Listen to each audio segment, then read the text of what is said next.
Kulathupuzha Anchal range കളങ്കുന്ന് സെക്ഷനിൽ സഞ്ജീവനി വനത്തിന് സമീപത്തായി കല്ലടയാറ്റിൽ 50 വയസ്സിന് മുകളിൽ പ്രായം തോന്നിക്കുന്ന യുവാവിന്റെ മൃതദേഹം കണ്ടെത്തി. ഇന്നേ ദിവസം രാവിലെ മുതൽ മൃതദേഹം ആറ്റിലൂടെ ഒഴുകി നടക്കുകയായിരുന്നു.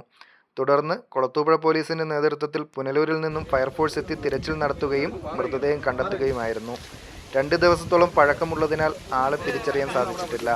കുളത്തൂപ്പുഴ പോലീസിന്റെ നേതൃത്വത്തിൽ ഇൻക്വസ്റ്റ് തയ്യാറാക്കി മൃതദേഹം പോസ്റ്റ്മോർട്ടത്തിനായി പാരിപ്പള്ളി മെഡിക്കൽ കോളേജിലേക്ക് മാറ്റി.